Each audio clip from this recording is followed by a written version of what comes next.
खबरें जो आपको सीधे जोड़ती हैं हमसे, जिनका आपकी जिंदगी पर होता है सीधा असर। खबरों की वही तस्वीर, बिना बदले बिना डरे, जज्बा सच का लिए, सच दिखाते हैं। जोरों से जल रही तैयारियां, सपा की बनेगी सरकार। अवलेश सिंह राष्ट्रीय सचिव। उत्तर प्रदेश जनपद बलिया में समाजवादी पार्टी सपा के राष्ट्रीय सचिव अवलेश सिंह ने घोषणा की है कि उत्तर प्रदेश में सपा की सरकार बनाने के लिए जोरों से जल रही तैयारियां की जा रही हैं। उन्होंने कहा है कि सपा कार्यकर्ता और समर्थक उत्साह से भरे हुए हैं और पार्टी की जीत के लिए काम कर रहे हैं। अवलेश सिंह ने कहा, सपा की सरकार बनाने के लिए हमने तैयारियां शुरू कर दी हैं। हमारे कार्यकर्ता और समर्थक उत्साह से भरे हुए हैं और हमें उम्मीद है कि हम उत्तर प्रदेश में एक मजबूत सरकार बनाएंगे। उन्होंने आगे कहा, सपा उत्तर प्रदेश के विकास और समृद्धि के लिए प्रतिबद्ध है।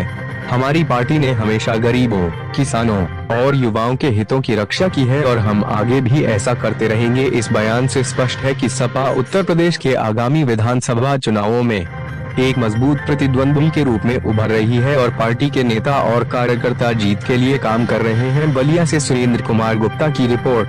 बहराइच में जैसे हिंसाएं हुई, किस रूप में देखते हैं आप? बहराइच में जो आपका कहना है, भारतीय जनता पार्टी को आप देख ही रहे हैं। जहाँ भी देखिए तहाँ हर जगह इस तरह के उपद्रवी लोग हैं। चाहे इस तरह का घटनाएं हुई हैं, बहुत निंदनीय है।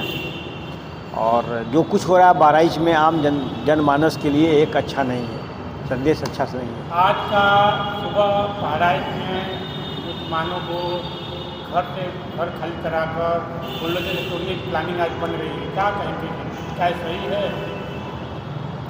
देखिए, परिवार में एक आदमी दोषी अगर है तो किसी के घर गिराने और बुलडोजर चलाना संवैधानिक नहीं। सुप्रीम कोर्ट भी कहता है बुलडोजर चलाने का अधिकार नहीं है, फिर भी चल रहा है। यही तो भारतीय जनता पार्टी की मनमानी है। अब जनता सब कुछ समझ चुकी है। आने वाले दिनों में इसका जनता फिर जवाब देगी। योगी सरकार कह रही है लगातार हम भ्रष्टाचार कर दिए हैं, सरकार सुनने पर जा रही है, जीरो बैलेंस की बात कर रही है, विकास की बात कर रही है। विकास के नाम पे भारतीय जनता पार्टी के 8वां साल पूरा होने जा रहा है। पूरे उत्तर प्रदेश में एक भी काम गिनती करा दे, कोई काम उसके टाइम में नहीं हुआ है। देखा जाए तो समाजवादी पार्टी के टाइम में ही पूर्वांचल एक्सप्रेसवे बना है, आगरा एक्सप्रेसवे बना है और इन तमाम परियोजना, आपको जनेश्वर मिश्रा पार्क बना है और आपका क्या बोलते हैं कि लोहिया पार्क बना है। इस तरह से आप देखा जाए, एक कहना स्टेडियम बना है और प्लासियो मॉल जो समाजवादी पार्टी के टाइम की था। ये सारे काम जो देखा जाए तो लखनऊ के अंदर में मेट्रो बना है, तो सारे काम जो है आप देखा जाए तो समाजवादी पार्टी के टाइम के हैं। भारतीय जनता पार्टी के टाइम का एक भी काम उत्तर प्रदेश में कहीं भी नहीं दिख रहा है। बाकी बलिया कहा जाता है और जेल का एक इतिहास रहा है और जमीन अगर आवंटन क्या नहीं बना नहीं, जेल खाली कर दिया गया है। क्या कहेंगे? मतलब जेल नया निर्माण हुआ नहीं, जेल खाली किया। अब तो ये बलिया के लोगों को आवाज़, मीडिया के भाइयों को आवाज़ उठाना चाहिए कि भाई इस तरह से क्यों ऐसा हुआ।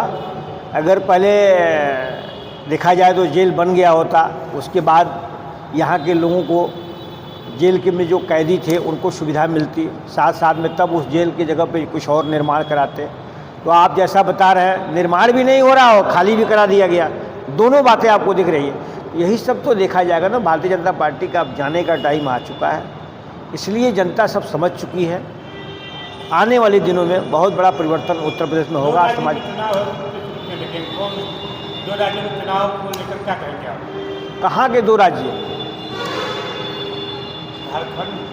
झारखंड और महाराष्ट्र दोनों में इंडिया गठबंधन समाजवादी पार्टी के सहयोग से सरकार बनेगी। सर जिससे बात की है, भारतीय जनता पार्टी कर रही है, हो जाएगा, कांग्रेस कब हो जाएगी? भारतीय जनता पार्टी की कहानी और कथनी दोनों में बड़ा ही अंतर है। आपने देखा हो 400 का सपना देख रहे थे, 400 से आते आते सीधे आ गए 200 पर। दूर घटा के केंद्र में सरकार चल रही है। तो कहना और करना दोनों में बड़ा अंतर है। सर, बात करेंगे स्वास्थ्य व्यवस्थाओं को लेकर। जिस तरह योगी सरकार का दावा है कि हम लोग स्वास्थ्य व्यवस्थाओं पर पहली प्राथमिकता है और स्वास्थ्य व्यवस्थाओं को लेकर हम लोग हमेशा जागरूकता में रहते हैं, तो अभी फिलहाल में आप देखेंगे सतपुरा में जिस तरह CSC PSC केंद्र को लेकर छात्रों का उद्यम रहा कि यहाँ पे PSC CSC चालू कराया जाए जिससे गांव का सेवा मिले। साथ ही बलिया का जो डिस्ट्रिक्ट अस्पताल का हाल है, ना ही न्यूरो के डॉक्टर मिलते हैं, ना ही किसी अभी एक आप देख सकते हैं जिस तरह अल्ट्रासाउंड और एक्सरे कई दिनों से ख़राब पड़ा हुआ है। कई महीनों से। तो इसको आप लोग किस तरह समाजवादी पार्टी आवाज़ उठाने का कार्य करेगा और इसको किस नज़र से देखेगा स्वास्थ्य व्यवस्था को लेकर? बलिया जनपद में स्वास्थ्य के सुविधाएं को जो कुछ देख रहे हैं, समाजवादी पार्टी के टाइम का ही कुछ काम जो हुआ है, भारतीय जनता पार्टी के टाइम पर कोई भी काम नहीं हुआ। भारतीय जनता पार्टी तो प्राइवेटेशन की तरफ भाग रही है। यहाँ पे संविदा पे कुछ डॉक्टरों की नियुक्ति हो रही है पूरे प्रदेश में, और जितने मरीज हैं, जितने पेशेंट हैं, उसके लिए डॉक्टर्स की कमी है। तो सरकार को निर्णय लेकर के डॉक्टरों का अपॉइंटमेंट करना चाहिए। साथ साथ में जो मशीनें आई हैं उनको चलाने के लिए लैब असिस्टेंट और कर्मचारी नहीं है। तो सरकार का तो विफलता है ना, भारतीय जनता पार्टी पूरी तरह से विफल है।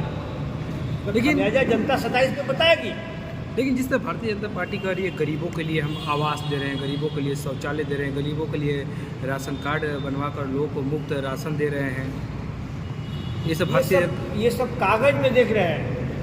धरातल पे जाइए अभी गाँव में और गलियों में, तो आप देख लीजिए। आप गाँव में और गलियों में जाके गाँव किसानों से मिलिए, सब किसान त्राही कर रहे हैं, नौजवान बेरोजगारी से परेशान है, महंगाई चरम सीमे पे है।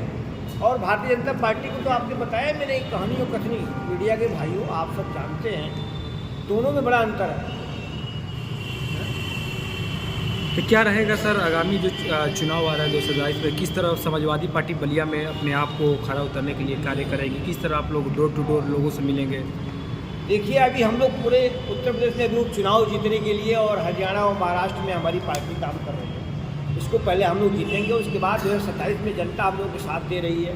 जैसे जनता ने 24 में जनादेश दिया है समाजवादी पार्टी के पक्ष, उसी तरह से समाजवादी पार्टी की सरकार 2027 में बनने जा रही है। और जनता के आशीर्वाद से, जनता, नौजवान, किसान, बेरोजगार सब यही चाहते हैं कि समाजवादी पार्टी की सरकार